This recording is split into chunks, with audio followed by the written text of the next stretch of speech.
Se reanuda la sesión. Ministerio Fiscal. Con la venia de la sala. Guarden silencio, por favor. En primer lugar, pedir disculpas por la velocidad a la que he estado informando, pero son muchos los datos en una instrucción muy larga y prolija.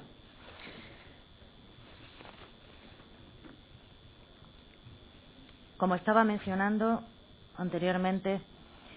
he puesto de manifiesto los datos incriminatorios respecto de Yamal Zougan, uno de los autores materiales que colocaron los artefactos explosivos en los trenes. Otra de las personas que el fiscal considera que participó en la colocación de esos artefactos es Abdelmadjid Bouchard, del que ya he mencionado algunos datos, y como prueba respecto de él es su huida del territorio nacional una vez que ocurren el atentado del piso de Leganés, en el que murió el subinspector del Ojeo, el señor Torronteras, y en el que se suicidaron, se quitaron la vida 7 de los miembros de la célula operativa. Asimismo, respecto de Abdelmadjid Bouchard, tenemos la declaración de Ibrahim Afallah, que le preguntó la noche del día 3 de abril de 2004 por su hermano. Abdelmadjid Bouchard le pregunta a Ibrahim Afallah por su hermano cuando se lo encuentra en la mezquita en la que Ibrahim había contraído matrimonio. Y le comentó que Abdelmadjid Bouchard a Ibrahim, que había subido al piso de Leganés a llevarles comida, y al bajar al portal había visto a 2 policías y que pudo escaparse. En el mismo sentido declaró Mohamed Bach, cuñado de Ibrahim Afallah, y que acompañaba a este cuando se encontraron aquella noche a Abdelmadjid Bouchard, y que precisa que efectivamente le pregunta por Mohamed Afallah. Asimismo, la declaración de los hermanos Mousaten, que declaran ampliamente sobre las relaciones de Majid con Youssef Belhad, que estaban siempre junto a su tío Youssef cuando estaba en España, en la mezquita, en los paseos y viendo internet. Youssef Belhad, que tiene el teléfono de Abdelmadjid Bouchard en la agenda, los contactos con él en febrero de 2004 en Leganés, amén de dormir en su casa en alguna ocasión. Asimismo, que había estado en Bélgica en el mes de entre noviembre y diciembre del año 2003, en los últimos días del Ramadán, y que había activado en su terminal telefónico se había activado la tarjeta de Mimoun Belhad. Agustín Heredia Moreno, que fue el testigo que había vendido el Renault 19, matrícula 0316OV, a Mohamed Afallah, y que se identifica Afallah con un documento de Abdelmadjid Bouchard. Los efectos que se encuentran en la inspección ocular de Leganés y que he referido anteriormente, tanto su perfil genético como una huella en un libro. Asimismo, el perfil genético en la maquinilla de afeitar, que también hemos referido en la finca de Morata, y en su huella en una plancha metálica de color marrón, y el reconocimiento que hizo en su momento la testigo protegido X11, que le reconoció como la persona que se bajó del tren en la estación de Vallecas el día de los atentados. El funcionario del Cuerpo Nacional de Policía, con número 74.693, que le reconoció sin ningún tipo de dudas cuando corrió detrás de él cuando huyó del piso de Leganés, y posteriormente que le reconoció en rueda una vez que había sido detenido por la policía serbia y entregado a España, y posteriormente lo vuelve a reconocer en el acto de la vista. Otra de las personas relacionadas con estos grupos y que mencioné al principio, muy cercano a Rabih Osman El Sayed, y que era de su grupo, era Mohamed Larbi Ben Salam, del que ya también hemos mencionado que había tenido una relación estrecha con Rabih Osman, que le llamaban el mensajero del mismo, porque traía y llevaba los vídeos, libros y demás que posteriormente se visionaban en las reuniones que mantenían el grupo inicial. así como que ya había mostrado su interés en atentar en territorio español y que no había que ir a hacer la yihad a países lejanos, sino donde uno vivía, y así también se recogía en las notas internas del Confidente Cartagena. Posteriormente, Mohamed Arbi Ben Salam, que había estado trabajando en el mes de febrero del año 2004 junto a Mohamed Falat en una obra de Madrid, deja el trabajo a primeros del mes de marzo del año 2004 y se marcha a Barcelona, en principio a Tarragona y posteriormente a Barcelona. Allí contacta con Abdelilah Ritz, que hoy día está otra de las personas que posteriormente de abrirse este juicio oral ha sido identificado como una de las personas que había estado en Leganés. Abdelilah Ritz era la persona encargada de dar cobertura a las personas que huían del territorio nacional y así como de la captación de mujahidines para ir a luchar a Irak. Mohamed Arbi Ben Salam estuvo relacionado con Abdelilah Ritz y de hecho volvieron a Madrid el día 8 de marzo, cuando ya Mohamed Arbi se despide del trabajo y se vuelve a marchar, quedándose aquí Abdelilah Ritz. En Santa Coloma de Gramenet, pues posteriormente ya se pone en contacto con Kamal Akbar, que también ha declarado en esta vista, con Samir Taktak y otra serie de personas que han sido detenidas por el Juzgado Central número 5 de la Audiencia Nacional relacionada con el grupo de los mujahidines.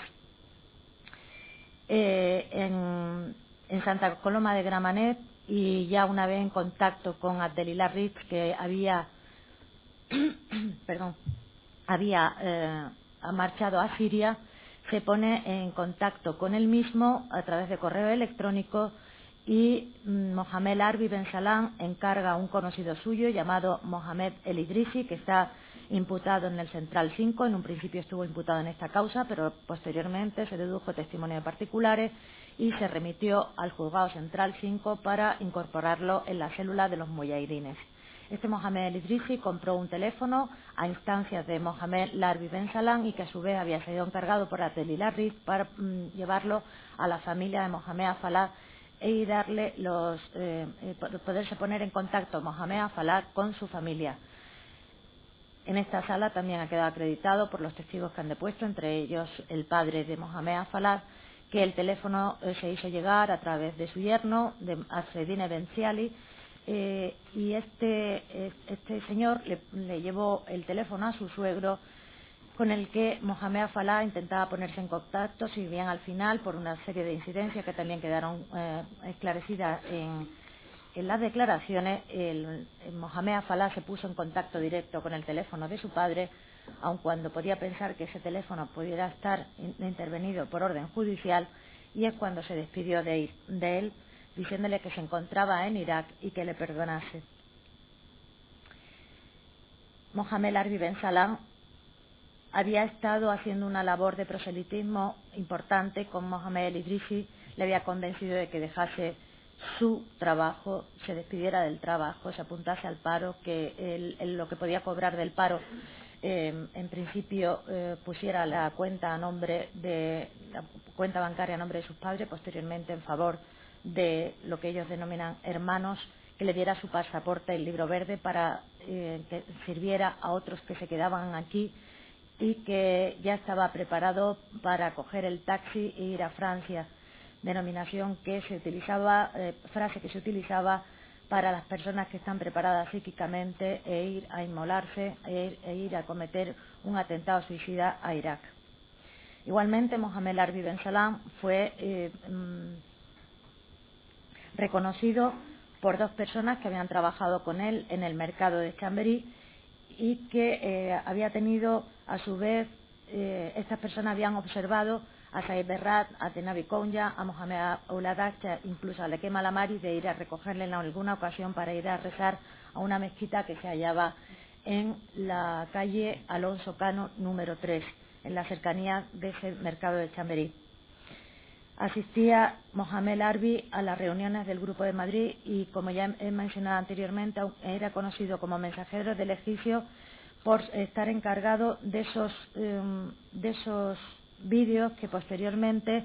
se ponían en las reuniones y que sirvieron en las reuniones de Moanna Almalá Abbas, como posteriormente veremos. Los datos que obran también en la causa respecto de Fuad el Moravit El Hangar son las propias conversaciones de Rabey Osman en la comisión rogatoria italiana, el que esta persona, Fuad el Moravit, tenía el teléfono de Rabey tanto de Francia como de Italia, los contactos telefónicos con los suicidados, que albergó a Rifat Anwar la noche del día 11 de marzo de 2004, una vez que ya habían sucedido los atentados de Madrid, que Rabey Osman se pone en contacto, intenta ponerse en contacto con él desde Italia el día 17 de abril del año 2004, una vez que ya Fuad el Moravit estaba detenido, y Rabey pensaba que al no poderse poner en contacto con él era una de las personas que se había inmolado en el piso de Leganés. Las propias declaraciones de Fuad el Moravit,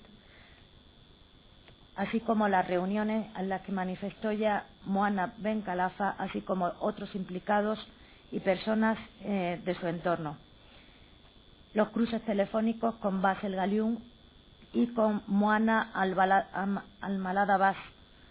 su propio periplo por Europa, las relaciones con otras personas que fueron imputadas en la causa, que luego no han sido procesadas y que dieron datos acerca del pensamiento de Fuad. Fuad vivía en la calle Virgen del Coro número 11, bajo local 3 de Madrid, junto a Basel Galiun desde el mes de octubre del año 2003. Basel Galiun igualmente consta la relación con algunos de los suicidados y con varios de los procesados ya desde el año 2003. En aquel verano tiene relaciones ya directas con Serham, al que había conocido tiempo atrás, y se había reunido tanto en el local de la calle Virgen del Coro con Mohanna Almalá Abbas y con otras personas, así como en el piso de Serham en Francisco Remiro. Basel en un principio fue reconocido por el testigo protegido B78, que ya puso de manifiesto el fiscal jefe en el día de ayer. Este testigo protegido, que reconoció desde un principio a Basel en fotografía, fue muy contundente, si bien le daban unas crisis de ansiedad y de nerviosismo a este testigo cada vez que veía las fotos de Basel Galiun, y en el acto de la vista dijo no reconocer a esa persona sino a otro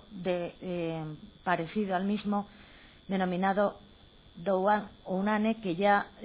también se manifestó en el día de ayer que por las declaraciones de Kamal Akbar parece ser que cometió un atentado suicida en Irak en el mes de octubre de 2005. Basel Galiun utiliza tenía dos tarjetas telefónicas, una suya y otra que le había entregado en su momento Mutad Almalá, y que la tenía guardada debajo de la batería de su móvil cuando fue detenido. Estas dos tarjetas habían tenido un intenso tráfico telefónico con varias de las personas que posteriormente se suicidaron en Leganés. Utilizó igualmente su tarjeta telefónica en el terminal Panasonic de Rifat Anwar y que fue recuperado en el desescombro de Leganés, que igualmente le alberga la noche del día 11 de marzo en su habitación a Rifat Anwar, en su habitación en el local de la calle Virgen del Coro y junto a Fuad el Moravit. Pero igualmente hay que tener en consideración que en el piso de Leganés, entre los efectos recuperados, se encontró un gorro árabe y en la pericial se acreditó que había restos de ADN solo de Basel Galiun, que fue ratificado con contundencia por los peritos que declararon en el juicio oral en esta sala el día 22 de mayo del presente año, quienes especificaron las amplias muestras tomadas de lo que solo obtuvieron dos perfiles genéticos, uno de Basel Galiun y otro anónimo. Ninguno de ellos correspondía a Rifat Anwar, como en un principio se pretendió. Hay que tener en cuenta los datos que va proporcionando en su propia declaración. los cruces telefónicos con un Emirato Árabe, precisamente 7 llamadas telefónicas en el mes de febrero del año 2004. Las relaciones intensas con Muanna Al-Malad Abbas, que es uno de los procesados que se preocupaba de dar cobijo y alojamiento a las personas que pasaban por España, y en la formación posterior junto a su hermano Mutaz. Pero hay que tener también, por último, en consideración el cuestionario de intenciones que había escrito Basel Galiún, y que de forma determinante también los peritos en documentos copias manifestaron que había sido escrito por él, y en el que decía la labor de un buen musulmán. Como he manifestado, tanto Fuad como Basel tenían una relación muy estrecha con Muanna Al-Malad Abbas. Muanna Al-Malad Abbas fue detenido en 2 ocasiones. El 24 de marzo de 2004, quedando en libertad provisional el día 30 de marzo de 2004, y posteriormente, por los datos de la investigación que fueron apareciendo, volvió a ser detenido el 18 de marzo del año 2005. Hay que tener en cuenta su propia declaración, sus viajes constantes a Londres, sus relaciones con Abu Qatada, las reuniones que se producían en Virgen del Coro, a las que asistían Serham, Maimuni, su hermano Mutaz, y que, entre otras, Basel, y que fueron perfectamente descritas por la testigo protegido W18. Asimismo, por el testigo protegido Y26. Este describió que asistía con Muanna a reuniones, tanto en lugares públicos como en distintos domicilios de los miembros del grupo, que describe no solo a los intervinientes, sino el contenido de dichas declaraciones claramente yihadistas, que describe cómo ayuda a los recién llegados y cómo entregó su documentación a Amer el-Azizi para que éste pudiera huir de España en el otoño del año 2001, vestido de mujer, como así manifestó también la testigo anterior. El testigo protegido 11.304, el Farsawi, Cartagena, también manifiesta que Muanna era uno de los asistentes a las reuniones con Abu Dada, que describe a los asistentes, que menciona expresamente a Mohamed el egipcio.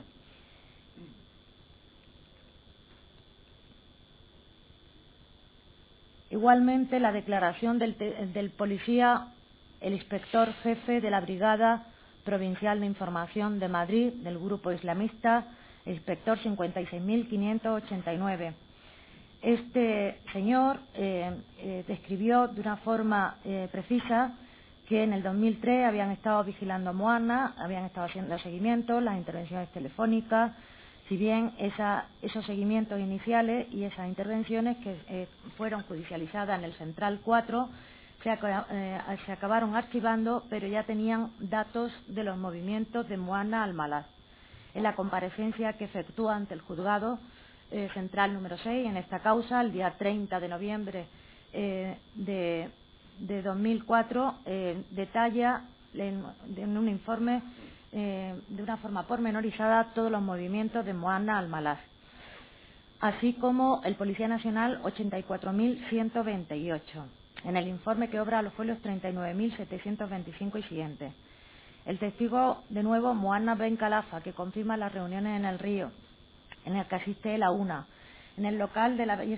calle Virgen del Coro, donde ha estado viviendo Serhan y el Moravit, Basel y Rifat. El cruce de las llamadas telefónicas efectuadas por UCI. Los análisis de los datos derivados del estudio material informático intervenido en Virgen del Coro y en la calle Químicos. En Virgen del Coro, donde vivían Basel y Fuad, se intervinieron material informático importante, aparte de material informático y material escrito, tanto en grafía árabe como en grafía latina. En el material informático recuperado tanto en Virgen del Coro como en la calle Químicos había estudios incluso de la estación central de trenes de Nueva York.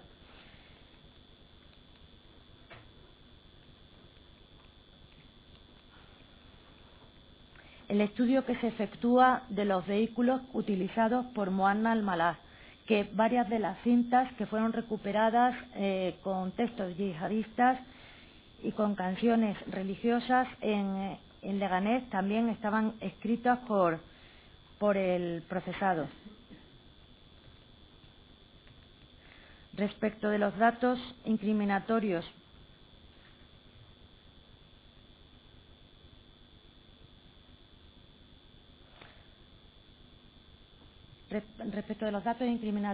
de Mohanna al-Mallah también es de significar lo manifestado por el testigo protegido Y26, que había oído de Mohanna cuando pasaban en coche debajo de las Torres Kío de Madrid, que no iba a estar tranquilo hasta que las mismas no cayeran.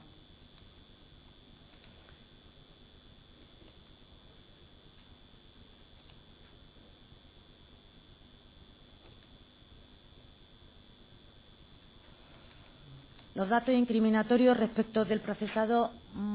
Mohamed Boujarrad, que también han sido en parte expuestos, son su propia declaración, que viaja en un Citroën 3 que había sido robado el día 29 de marzo de 2004, que se usó para ir a Mosejón y que se encontró aparcado en las inmediaciones del piso de Leganés una vez que se había producido el atentado del día 3 de abril de 2004. Las fotografías que se había realizado el procesado en un lugar diferente al que él mencionaba y que más tarde expondré.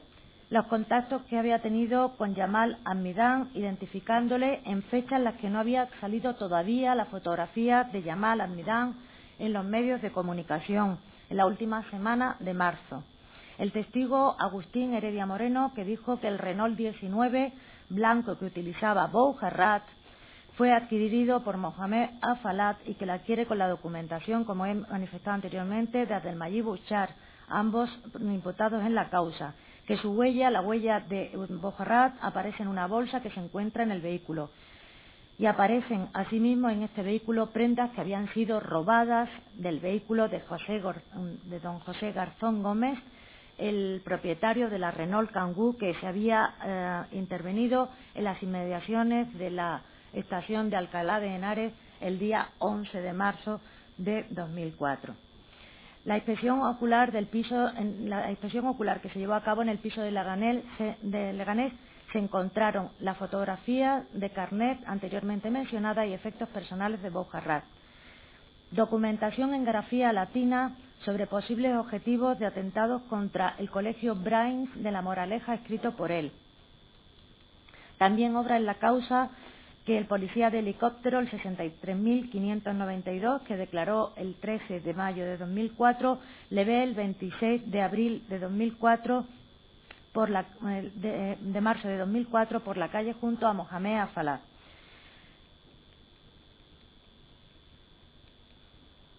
La declaración de los hermanos Kazmi, que también obra en la causa, con los que contacta para la compra de unos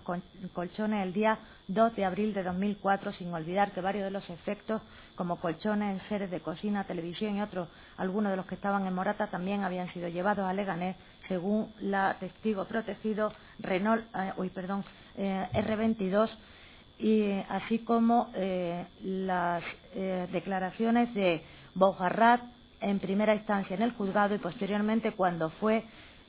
detenido, con un papelito de color azul que también fue identificado como su letra y tenía datos de teléfono de los suicidados. Respecto a Saed El Arrak, ya se ha mencionado parte de la prueba que hay contra el mismo. Conocido de Adenabi Kounia, de uno de los suicidados, entre los efectos que se encuentran en su mochila personal, en el cofrado Román, se encuentran las cuartillas que hemos mencionado con el testamento de Adenabi Kounia, con la firma de y la grafía no se sabe de quién era, pero había huellas dactilares también de Adenabi Kounia. Los contactos telefónicos también han sido referidos. su nombre y número de teléfono que aparecen en un papel manuscrito por Kounja intervenido en el piso de Leganés. Los tráficos telefónicos del día 7 de marzo también ya referido. Que en el registro de su domicilio también se encuentra la carta de pago del impuesto de circulación de un vehículo cuyo contrato de compraventa se encuentra en Leganés. Conocido amigo de los hermanos Oulat Acha de Rifat Anwar, con los que mantiene los contactos telefónicos, al igual que con Adenadi Kounja, como se ha expuesto anteriormente. Y por último, su huella en una bolsa de la guantera del Opel Astra, que era de la suegra de Yamal y utilizado por este y por la célula de Morata. Respecto a Osman El Gannawi, ya he manifestado los elementos incriminatorios que hay respecto del mismo. La propia declaración, su relación con Yamal Almidán, que él reconoce su presencia en Morata, el contenido de las conversaciones que obran en el testimonio de la pieza de Alcalá de Henares por tráfico de droga, su documentación personal que estaba en la casa de Hamid y de Hisham Almidán falsificada, la transcripción de las referidas conversaciones, su presencia en Morata, la ayuda a acondicionar la finca, el haber efectuado junto a Almidán, según las declaraciones de Mustafa El Adar, que fue la tercera persona que ayudó también al acondicionamiento de la finca y declaró aquí como testigo, de haber realizado el zulo donde posteriormente se encontraron en las planchas de poliespán restos de dinamita, y que llegó a acompañar a Yamal a comprar estas planchas de poliespán que después coloca, como ya he dicho anteriormente, él mismo. Que el día 29 de febrero de 2004 acompaña a Yamal en la caravana trayendo los explosivos desde Burgos hasta la localidad de Morata de Tajuña.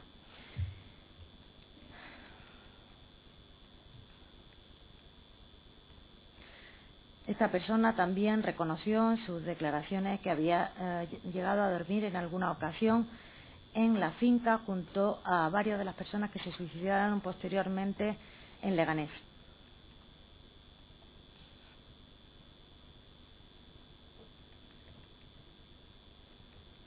Respecto a los datos incriminatorios del procesado Abdelillah El Fadwal El Akil, gran amigo de Yamal Almidán desde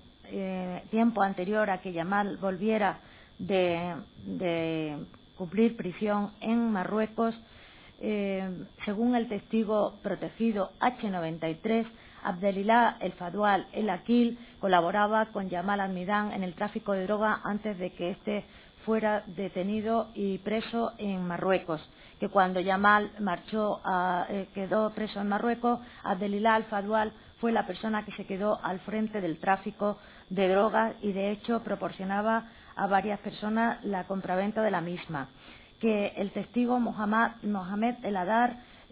amigo de él, es el que declara en este acto de la vista, dice que Abdelillah El Fadwal es la persona que le proporciona trabajo en la finca de Morata desde enero del 2004, concretamente desde el 23 de febrero, hasta el 23 de febrero estuvo trabajando en la finca Mustafa El Adar, que fue la persona que le presentó a Yamal. El testigo protegido H93 también dijo que, aun cuando él había estado integrado en el grupo con Yamal y con Abdelillah antes de que se marchara Yamal a Marruecos, presenció reuniones en las que se veían cintas con contenido islamista antes ya de que se marchara Yamal a Marruecos, que le consideraba como un hermano de Yamal,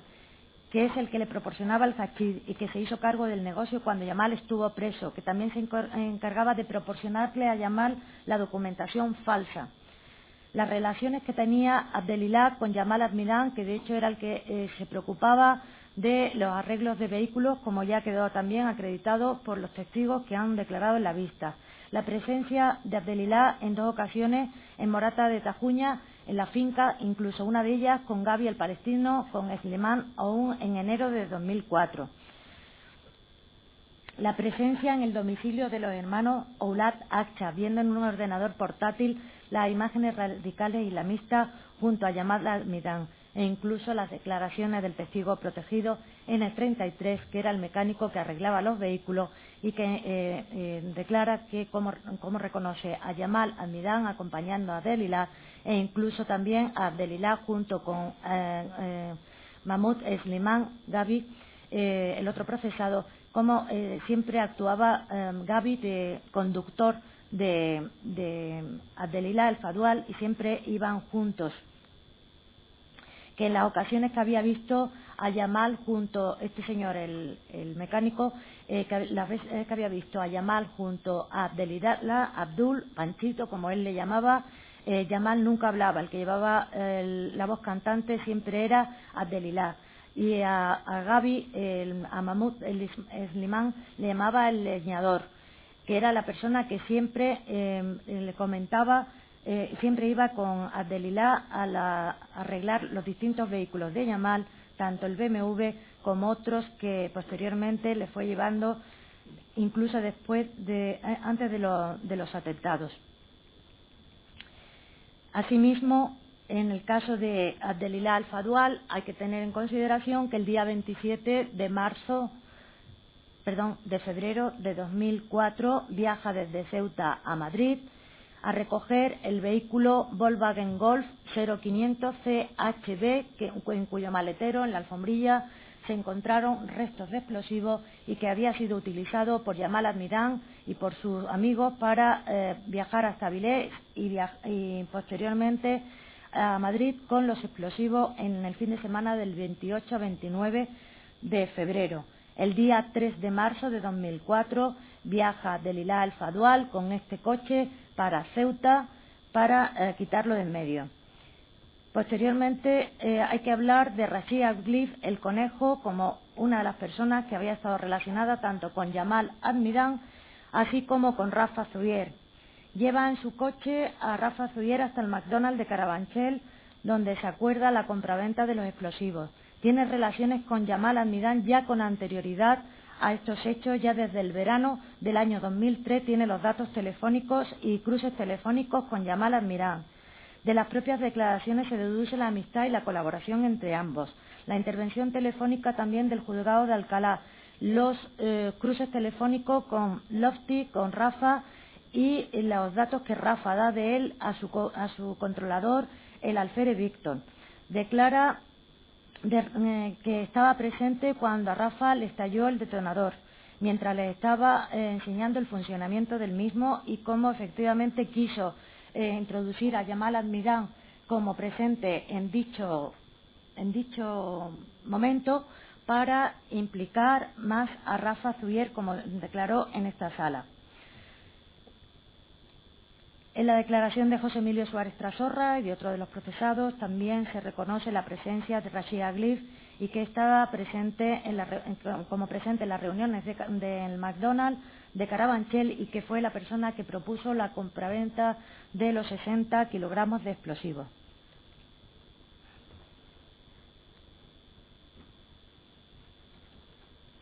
Yamid Almidán, el primo de Yamal Almidán y que participó en las obras de acondicionamiento de la finca de Morata, también se ha puesto ya de manifiesto los elementos incriminatorios que hay respecto del mismo, tanto por las obras de acondicionamiento de la finca como en la casa en la que estaba viviendo. En un principio estuvo viviendo en la calle Ceuchal con varios de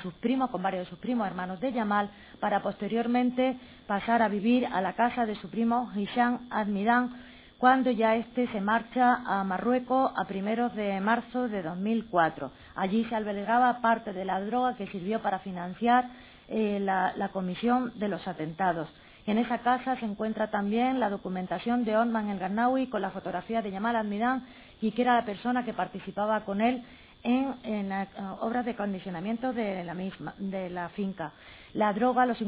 más de 53 kilos de hachís y más de 32 kilos de éxtasis, cuyo valor supera más del 1,5 millones de euros, que fue lo que se interviene allí. Él lo conocía porque se dedicaba con su primo Hisham Almidán al tráfico de droga. la confianza que tenía con su primo Yamal. De hecho, fue una de las personas, de los últimos que le ven y le trasladan en el vehículo Opel Astra de la suegra de Yamal, casi a finales del mes de marzo de 2004, hasta las inmediaciones de un polígono industrial en Leganés, desde el puente de Vallecas. En ese vehículo también se encontraron ropas que habían sido robadas con el vehículo Renault Kangoo. También consta la declaración de Mustafa El Hadar respecto de Amidan Midan. Nasreddin Bouzbak, como se ha puesto de manifiesto anteriormente, era una persona que se puso en contacto con Yamal Admidan, este procesado, a primeros de enero del año 2004. En su propia declaración ya manifiesta que tira la tarjeta telefónica que él utilizaba una vez que suceden los atentados del día 11 de marzo, que mantiene contactos telefónicos, ya lo he puesto de manifiesto anteriormente, con los teléfonos de varios de los pertenecientes a la célula, así como con Yamal Admidan, que él mismo reconoce que se dedicaba a falsificar documentos, que en enero le da 3 documentos, 2 pasaportes y un permiso de conducir de Ceuta, Yamal, para alterarlo, que le dice que no se pueden alterar porque con anterioridad ya habían sufrido algún tipo de manipulación, pero lo cierto y verdad que esos 3 documentos se recuperan en Leganés y uno de ellos había servido, como ya puse de manifiesto anteriormente, en el alquiler de la del piso de Albolote. Mahmoud Esleman Aoun, Gaby. Como he puesto también de manifiesto anteriormente, la relación con Abdelillah El Fadual El Akil era una relación intensa, hacía de conductor del mismo, le acompañó a Morata en el mes de enero y el día de los atentados hay un cruce de teléfono bastante importante con Yamal Admidan bajo el repetidor de Morata de Tajuña. Hay más de 140 llamadas entre Abdelillah El Fadual y Mohamed Esleman Aoun, así como llamadas con Yamal no solo el día 11 de marzo, sino los días críticos e incluso en la zona de Zarza-Quemada. De Rafa Zuvier también se han puesto de manifiesto varios de los elementos incriminatorios que hay contra el mismo, que fue detenido, que había tenido relación con Antonio Toro y con Trasorra ya desde el año 2001, que pone en contacto a Yamal Admidan con el grupo de Avilés para la compra de los explosivos, que José Emilio Suárez Trasorra, la noche de los atentados, cuando vuelve a Avilés, le dice a Toro que está preocupado porque han podido ser los amigos de Rafa. Esta frase se la pone en conocimiento Toro a Rafa el día 13, cuando viaja de nuevo Toro a Madrid, que dice que han sido los amigos de Rafa, refiriéndose al comentario que le ha hecho su cuñado Trasorras. El 20 de febrero de 2003 ya Emilio Suárez Trasorra y Toro le habían entregado una muestra de explosivos. En septiembre del año 2003 también le entregan un detonador y Emilio le explica el funcionamiento. En octubre le enseña el detonador en su casa a Rachid Agli cuando le explosiona, que eso ya ha sido puesto de manifiesto, e incluso los partes médicos que constan en la causa, que acudió al McDonald's de Carabanchel, que estaba presente en la conversación del intercambio de drogas por explosivos, que acude al McDonald's de Moncloa. Los teléfonos intervenidos por la UDICO de Alcalá y las conversaciones que constan. La relación con el alférez de la UCO. Los viajes constantes a Asturias. Los cruces telefónicos.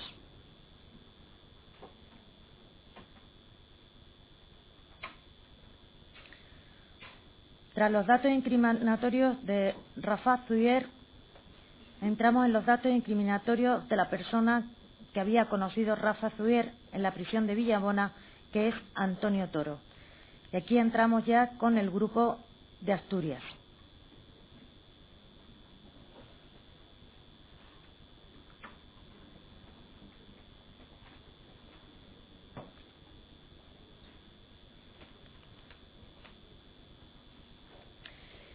Antonio Toro Castro ha sido detenido en varias ocasiones en esta causa. Fue el que puso en contacto a Rafa con José Emilio Suárez Trasorra para la compra de los explosivos ya después, a principios del año 2003. Si bien Rafa y José Emilio Suárez Trasorra se dedicaban al tema de intercambio de droga. Rafa le pone en conocimiento si le pueden conseguir ya explosivos, le dice que se ponga en contacto con Emilio. Estuvo presente en la reunión con Yamal Almirán en el McDonald's de Moncloa en noviembre de 2003, en la que ya se está poniendo de manifiesto el impago de la droga que ya había sido proporcionada por Yamal Almirán. El menor, Gabriel Montoya Vidal, dice que se dedica a cobrar deudas que la gente contrae con José Emilio Suárez Trasorra por tráfico de drogas. Rafa también manifiesta que es Toro una de las personas, junto con José Emilio Suárez Trasorra, a la que le entrega la muestra el día 20 de febrero de 2003, la muestra de explosivo, y que en septiembre igualmente le entrega el detonador, siempre junto a José Emilio. Que Emilio reconoce con el careo con Rafa que el 20 de febrero ambos entregaron la muestra de explosivo y que la sacaron del maletero del vehículo. Que Jimmy,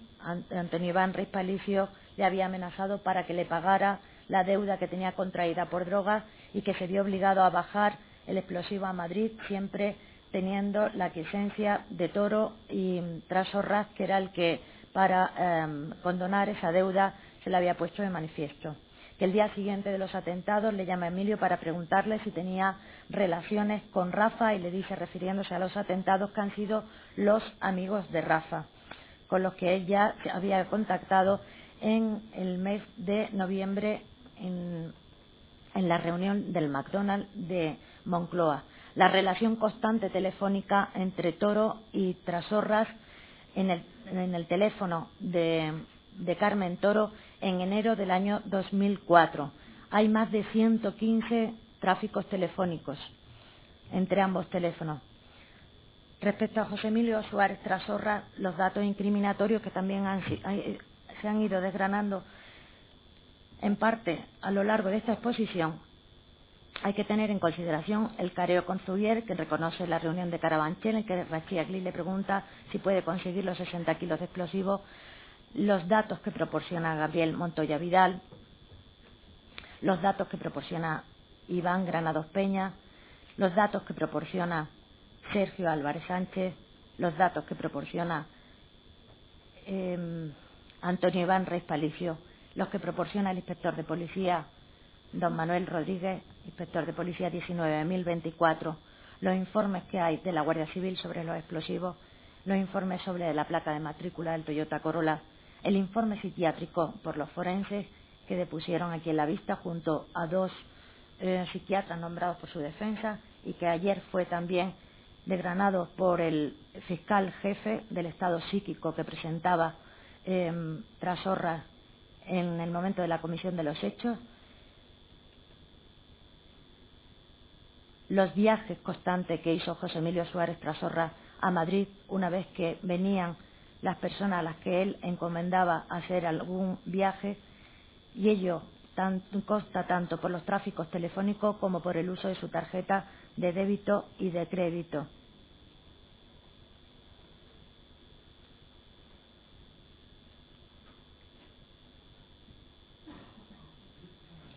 José Emilio Suárez Trasorra, como ha quedado de manifiesto a lo largo de la causa, del procedimiento, del juicio y de esta exposición, empezó a tener contacto con una serie de personas de su entorno para que le realizasen una serie de trabajos, puesto que él les proveía de droga. Ya han sido expuestos los datos respecto de Sergio Álvarez Sánchez, alias Amocachi, así como de Antonio Iván Reis Palicio, Jimmy, con los viajes que realizaron en los primeros meses del año 2004 a Madrid con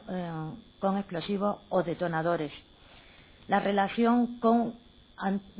Carmen María Toro Castro, Carmen María Toro Castro era conocedora de todas las andanzas de José Emilio Suárez Trasorras,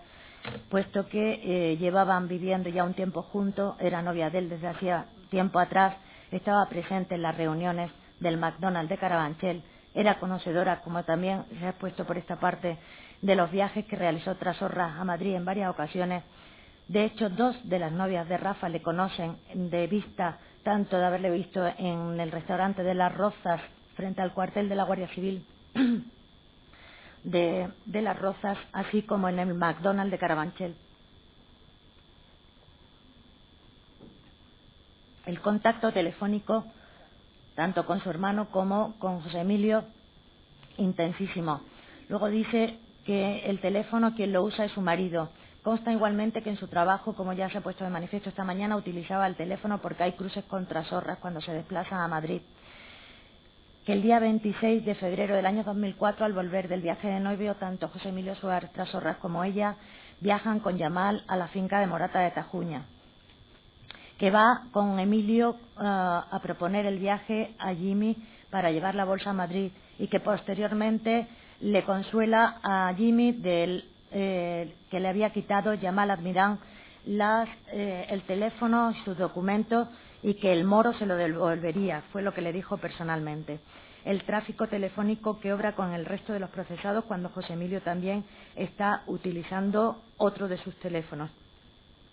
Si bien José Emilio efectivamente consta en la causa el uso indistinto que hacía de este teléfono con las otras 4 tarjetas utilizadas por él. La relación de José Emilio Suárez Trasorras con Iván Granados Peña, otro de los procesados, también ha quedado acreditada a lo largo de esta exposición. La amistad de copa y drogas con Trasorras, que le convenía porque Trasorras disponía de dinero y de droga, y así siempre los tenía y les proveía tanto a Iván como a las personas de su entorno, y así siempre los tenía a su disposición. Que su teléfono, ya mencioné que lo cogía Trasorras cuando le parecía y luego se lo recargaba. La llamada que ya puse de manifiesto en el día de ayer, de 23 de enero de 2004, realizada entre Yamal Admirán y José Emilio Suárez Trasorras, y posteriormente, utilizando el teléfono de Iván, se pone en contacto con Raúl González Peláez y viajan hasta el Mirador de la Mina. Que efectivamente Iván Granados Peña había estado vigilando una de las veces que estuvo cogiendo explosivos José Emilio en la mina. De la relación que había tenido Iván con el menor y el menor a su vez con José Emilio Suárez Trasorras, del conocimiento que tenía Iván de los viajes que se estaban realizando a Madrid con explosivos, y que de hecho cuando suceden los atentados le pone de manifiesto a Gabriel Montoya Vidal: estos han sido los moros con los de aquí.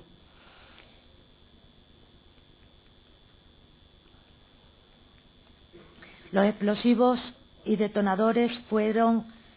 adquiridos de Mina Conchita, de la mina en la que había estado trabajando José Emilio Suárez Trasorras tiempo atrás, de la que era encargado el procesado Emilio Llano Álvarez, del que también expuse en el día de ayer varios elementos incriminatorios. Él era el vigilante de Mina Conchita. Él realizaba el trabajo desde que el anterior encargado se jubiló. Él era encargado igualmente de Collada. Su misión, entre otras, era controlar el uso de los explosivos. Tras varias declaraciones manifestando lo bien que lo hacía, puso de manifiesto ante el juez instructor y ante quien les habla, reconoció que la mina era un desastre, que no miraba nada y que cada cual cogía los explosivos y detonadores que quería, que anotaba en los libros oficiales los consumos de explosivos y detonadores de forma aleatoria. Lo reconoció delante del juez instructor y ante esta fiscal, que el resultado es un control documental caótico, hasta el punto de ser imposible de determinar el explosivo que ha salido de la mina, que existen errores tales que anota consumos imposibles. Es el encargado de hacer los pedidos y no duda en aumentar considerablemente, sin motivo alguno relacionado con la producción, las cantidades que solicita se le suministren. No hay más explicación posible, por tanto, que el acuerdo previo para facilitar la sustracción de material que había ya entre Yamal Admirán, José Emilio Suárez Trasorras y el propio Raúl González Peláez era porque Emilio Llano Álvarez miraba conscientemente para otro lado. Es muy significativo el testimonio de los libros de la mina que constan en la causa. En el juicio oral llegó a decir que un día podía controlar toda la mina, pero que no lo hacía. El propio ingeniero de la mina dijo que era imposible. Han sido muy contundentes las declaraciones de los hermanos López González, tanto de Ramiro como de Gonzalo, incluso de Daniel Fernández Fernández, varios de los mineros que trabajaban con él en la mina, acerca del descontrol y de la dejadez por parte de Emilio Llano, que nunca subía con ellos a entregarles los explosivos y detonadores que iban a utilizar, que les dejaba la llave al primero que llegaba, que cada uno cogía lo que le parecía, luego las dejaban en el sitio acordado, un árbol cercano a la caseta de los perros y que está en las proximidades de los 7 mini polvorines, y que ya puse de manifiesto en el día de ayer, que se veía tanto en el vídeo como se pudo apreciar en la inspección ocular realizado por la comisión judicial. Por último, la relación de Emilio Llano Álvarez es con la persona que proveyó de los explosivos, que fue Raúl González Peláez. En la declaración de Iván Granados Peña, que se pone de manifiesto que fue con Emilio a la mina y que le dijo que esa era la persona que le daba los explosivos, en la conversación de fecha 23 de enero de 2004, que le ve entrar en la mina, que trabajó hasta diciembre de 2003 en Mina Conchita y luego fue a Collada, pero al conocer el desbarajuste que era Mina Conchita, él acudía allí los fines de semana para proveer posteriormente a José Emilio Suárez Trasorra de los explosivos que a su vez mandaba a Madrid. Según el informe de la Guardia Civil, tras analizar la documentación aportada por la empresa, es componente de una de las cuadrillas con mayor gasto de explosivos. Emilio reconoció el encuentro, José Emilio Suárez Trasorra, en un mirador cerca de la mina y que fue con Iván, pero que no iba a recoger explosivos sino a darle al rulo cocaína, y que una vez que se habían metido una raya se fueron. Es posible que le entregara, como dije ayer, tanto la cocaína como los sedes de casa que le había prestado, pero lo cierto es verdad que cuando volvían a Avilés le dice a Iván que esta es la persona que le proporciona los explosivos, y consta ese cruce telefónico precisamente con Raúl González Peláez ese día de enero del año 2004. Hay numerosísimos contactos telefónicos con Trasorra, como ya se ha puesto de manifiesto, así como varios envíos de SMS, tanto desde el 18 de octubre del año 2003 hasta el mes de febrero, directamente a su teléfono del 2004. Posteriormente, las llamadas se debieron de realizar entre José Emilio Suárez Trasorra y Raúl González Peláez a través de llamadas telefónicas en cabina. La Guardia Civil, una vez que visita la mina el 18 de junio del año 2004, dice que tenían que buscar si había restos de tornillería. Retiraron de la bocamina varios explosivos, tanto goma 2 Eco como goma 2 F. El capataz le dijo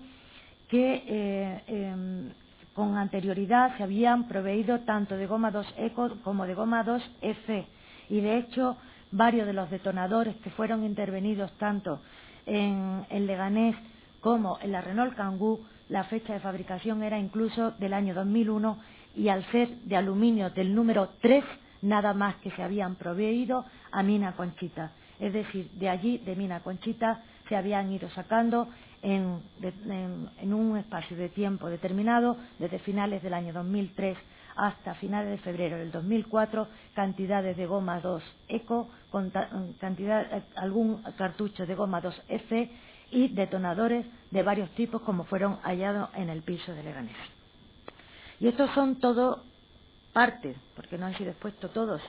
los elementos incriminatorios que hay para todos y cada uno de los procesados en esta causa.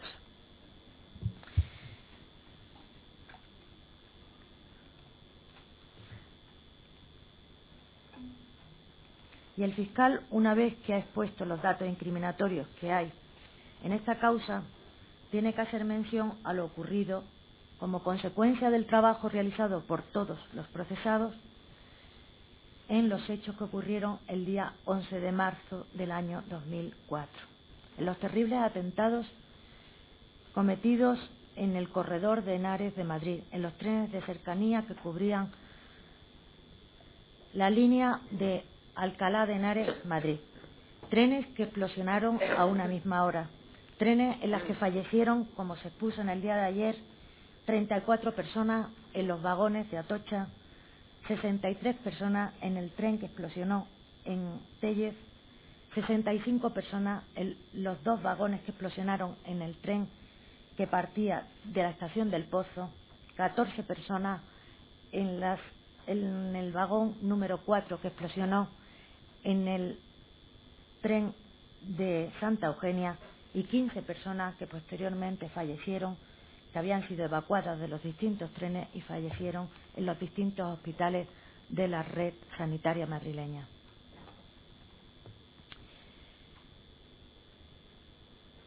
Se puede denominar de muchas maneras lo ocurrido el día 11 de marzo de 2004. Tragedia, atrocidad, desgracia. Son muchos los adjetivos que se le pudieran poner a aquellas imágenes vividas por muchas de las personas que fuimos a los levantamientos de los cadáveres de los fallecidos y vimos el trabajo ingente realizado por los cuerpos y fuerzas de seguridad del Estado, por el SAMUR, Protección Civil, por los bomberos de la comunidad y del Ayuntamiento de Madrid. Un trabajo ingente, extraordinario, que en un principio se ha expuesto en esta sala que pudo ser de caos, de desorganización, pero lo cierto y verdad que hubo una respuesta inmediata de todas las instituciones ante aquel horror que es difícil olvidar, cuanto más difícil para las personas que padecieron en su piel, porque quedaron mutiladas, porque han quedado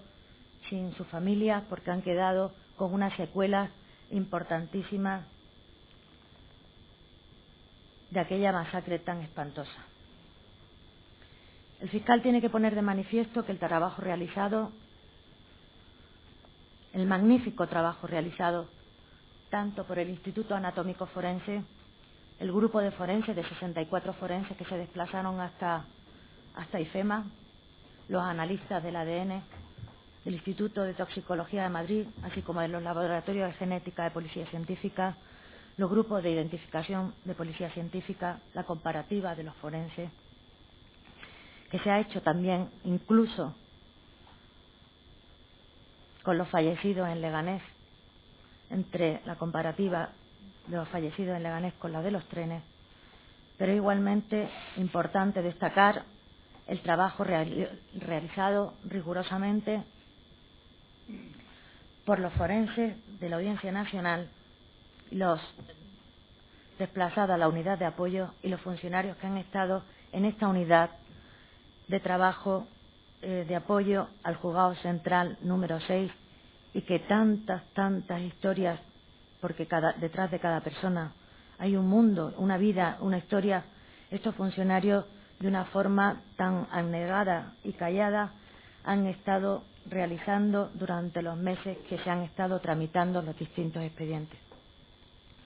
Desde el momento en que el juez instructor y quien les habla se desplazaron ya desde los puntos de levantamiento de los cadáveres, el último que se realizó fue en Tellez, sobre las 5:30 de la tarde de aquel día 11 de marzo, nos desplazamos a IFEMA. En IFEMA, a la vista de la organización tan perfecta y tan extraordinaria que se había llevado ya a cabo, y desde aquí hay que hacer un reconocimiento al secretario de Estado de Justicia entonces, Rafael Catalá, la organización que se había llevado a cabo por los forenses, por Policía Científica y las distintas mesas ya colocadas de trabajo de cada uno de ellos. En esos momentos el instructor y quien les habla empezamos a pensar cómo íbamos a organizar el trabajo de este sumario. Ahí es cuando ya se pensó que había que hacer piezas separadas de los fallecidos, de los lesionados, de los afectados materiales, tanto públicos como privados, y que había que hacer también de forma ofrecimiento de acciones tanto a los fallecidos, los familiares de los fallecidos, como a los lesionados, de una forma discreta y que no se viera perturbado su dolor por las cámaras de televisión, por la prensa en momentos precisos. Y es cuando ya se puso en contacto el instructor con el Ministerio de Justicia y se habilitó un local para realizar el trabajo por la unidad de apoyo, que han hecho, como he mencionado, un trabajo tan extraordinario, de cuyo grupo queda el funcionario con nosotros en esta sala, Fernando Pérez Perrucha, que ha sido una de las personas que vivió desde un primer momento los atentados. El Ministerio Fiscal, como no puede ser de otro modo, ha intentado tener un contacto directo con las víctimas, y ese contacto directo con las víctimas ha sido a través de esta unidad de apoyo y a través también de las declaraciones que se han prestado en el juzgado. Pero la unidad de apoyo, a la vista de que las personas, cuando se les estaba haciendo el ofrecimiento de acciones, muchas de ellas no conocían la existencia de la Dirección General de Atención al Ciudadano y de Víctimas del Terrorismo, así como del Consorcio de Compensación de Seguros, por criterios de atención al ciudadano, se les iba poniendo de manifiesto estos dos organismos para que se pusieran en contacto con los mismos a efectos de las indemnizaciones que les correspondían. El trabajo que se empezó a llevar a cabo con estos dos organismos oficiales ha sido muy intenso, han sido muchísimas las reuniones, pero se ha querido ver una fluidez y una agilidad en lo referente a las indemnizaciones de las que eran merecedoras estas personas, de las que lógicamente cantidades de las cuales han percibido y constan también en la causa tendrán que ser detraídas en su momento de las indemnizaciones que considere la sala deben de corresponderles, y que con los datos objetivos se ha puesto de manifiesto en el escrito de calificación provisional por esta parte. Pero en este informe, nada más que el fiscal tiene que reconocer que a María López, a su marido Manuel, a su hija Silvia por su hermano y su hijo Sergio, a Jesús Abril y a Maribel por su hijo Jorge, a Antonio Utrera, que declaró en esta sala, a Isabel Casanova por su hijo Jorge, a Eulogio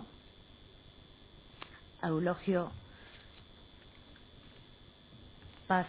y a Pilar Manjón por su hijo Daniel, a Francisco Javier Castro, que también nos refirió aquí el horror que padeció en el tren del Pozo, al padre Martín Velarre, un sacerdote de 64 años que perdió su brazo derecho, a Laura Vega, que quedó postrada en una silla de ruedas, a Laura Jiménez, que está en coma vegetativo, a Raquel, a Cristina Romero, que su madre conocía en el día de ayer, a Francisca Sánchez, a Eva, que perdió a su marido, a Laura Brasero y a su madre, que perdió a su padre, a Ruth Rogado, a su madre y a su hermano, que también perdió a su padre, a Yolanda, que perdió a su marido y a su hija, Patricia Razca, una niña, un bebé precioso de 9 meses, a Aurelio Rojas, cuyo señor no ha pasado por esta sala, pero que describió el horror vivido en el tren del Pozo, a Dionita, Violeta Lucas, a Daniela Lucrecia Pausián, a Miguel Ángel López Ramos, que perdió a su hermana y a su cuñado, se hizo cargo de sus 2 sobrinos, Alberto y Eduardo, a Pilar Parrondo, que murió su hermana y su cuñado también en los trenes, a los niños que tuvimos la fortuna de conocer hace escasas fechas, hijos, hermanos, primos de fallecidos, a todos ellos. Este trabajo se ha realizado para darles a todos los que no han nombrado, porque por olvido o por desconocimiento de sus personas, pero a todos que han sido un ejemplo de coraje y dignidad y de entereza, de respeto, de tolerancia. A todos ellos se ha dedicado el trabajo para desentrañar lo ocurrido aquel día. Pero el Ministerio Fiscal tiene que poner de manifiesto que la dignidad de los afectados y la memoria de las víctimas no han sido merecedoras del tratamiento que se ha realizado en algunos medios de comunicación de los atentados, por personas que a lo mejor en su momento pudieron aprobar la carrera de periodismo, pero que no tienen la altura y la grandeza de una profesión tan importante en una sociedad democrática como la nuestra. No es costumbre de este presidente interrumpir los informes, pero creo que ya se han excedido los límites de lo que es un informe jurídico. Reconduzca ese informe, por favor. Con la venia de la sala. Se han publicado o hablado cosas de este Ministerio Fiscal y de otras partes que hemos trabajado. Bien, y podrá usted ejercer las acciones o hacer lo que le parezca más oportuno, pero entenderá que no podemos dedicar en esta sala tiempo a los reproches a lo que no son partes procesales. Aquí estamos para discutir, valorar la prueba, discutir las tesis jurídicas y concluir sobre ellas. Pero los reproches sobre personas que no son partes del proceso no son objeto, lógicamente, del proceso. Ni están en su escrito de acusación, que es el que delimita, junto con el resto de las acusaciones, el ámbito objetivo de esta causa. Gracias, señor. En modo alguno iba a ejercer ningún tipo de reproche personal, ni particular, ni, por supuesto, es costumbre de este Ministerio Fiscal insultar a nadie.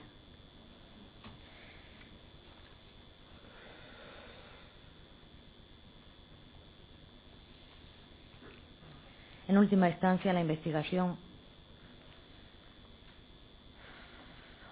se ha realizado para desentrañar parte de lo ocurrido y dar la respuesta correspondiente a la sociedad del trabajo que se realiza en los tribunales, aquí dentro, y no fuera en otras instancias, aunque no se me permita poder efectuar una serie de manifestaciones. El fiscal ha intentado explicar a los perjudicados, afectados, víctimas, que estos procesados que cometieron o participaron en aquella felonía se les exigen las responsabilidades correspondientes y que sus seres queridos, los que se fueron, no morirán del todo mientras los tengamos en nuestros corazones y no los olvidemos. Nada más y muchas gracias. Gracias. El siguiente miembro del Ministerio Fiscal que vaya a tomar la palabra, ¿qué tiempo tiene calculado, por favor, de intervención? Desde luego tenemos idea de terminar antes de las 3. Si es posible, seguir hasta esa hora. Lo que no sé si es posible mantener la atención tanto tiempo. Eso también lo sé. Comience, por favor, y... Es más, vamos a ordenar el resto de la mañana. 5 minutos estrictos, no abandonen estrados, por lo tanto, de descanso.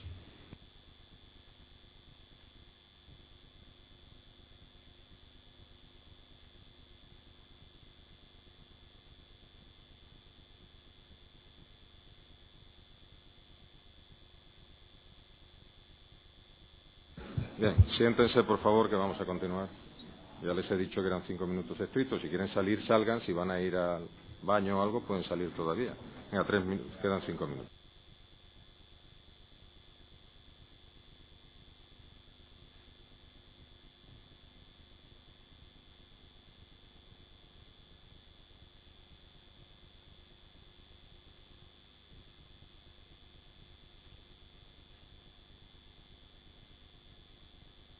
Vamos a ver, el Ministerio Fiscal acabará a las 2:30, o sea que por favor 5 minutos estrictos y reanudamos.